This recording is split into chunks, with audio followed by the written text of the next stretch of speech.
Two, I would choose George Washington. Really? George Washington would be my imaginary friend because he would be forced to be with me 24/7 and I would make him suffer. Why? Because he owns slaves? Like, why?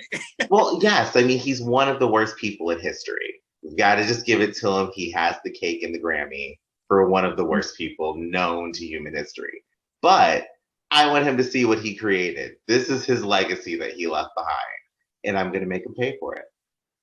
Wow. So, wait, are you just going to put him, like, what are you going to do? Are you going to make him, like, how are you going to make him suffer is what I'm asking. We're going to have tea parties. His name will no longer be George Washington. It will be Georgie Boy. I am going to make sure that everything that I can find that he hates or annoys him, I will scream Georgie Boy at the top of my lungs if I have to. Oh, I will annoy him all history for the rest of his life. Well, the rest of mine. I think I would have to probably go with Amelia Earhart. Oh, interesting. Why is that? Because she disappeared over the Bermuda Triangle, and I want to know where that was, and if she's, because nobody ever found her body or anything like that. I want to know what happened to her. Man. Yeah, I mean, kind of like Tupac. We don't know if Amelia Earhart is alive or dead. So yeah.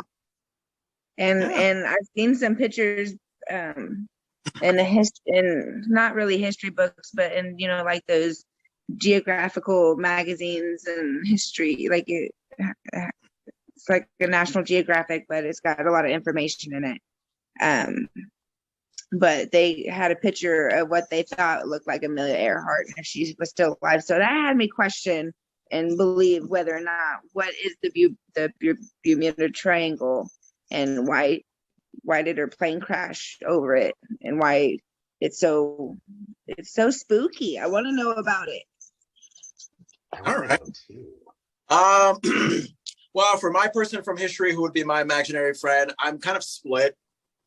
I'm kind of split between two presidents who are long gone. One, FDR, Franklin Delano Roosevelt, I think his full name is. Just because, like, I love American history and presidents, and FDR presided over a very, very notable time in our country's history, World War II, the Great Depression. So I probably would want to have him by my side to just ask him questions about how the heck did he do all that while battling polio from a wheelchair. And he's our longest running president. No president since has served more than 2 terms, and he almost served 4. So right. That's another question. And then again, you have JFK, who obviously died too soon. I don't think he even served a full first term. No. But like, I don't know, he had that swag about him. Like he had that, like, he comes from a rich family. They got a great home in Cape Cod, which I think I visited when I was at Cape Cod. Even though he was supposed to be a happily married gentleman, it was known that he was kind of sticking around with Marilyn Monroe and all those people. He was friends with like Frank Sinatra, the Rat Pack, all those old school, old fashioned entertainers. God, who would I choose? You know what? I'm going to go with FDR. I think FDR has a lot more that I can learn from. Whereas with JFK, it's like, you only served like 2 years in office. You messed around with other women and then you died.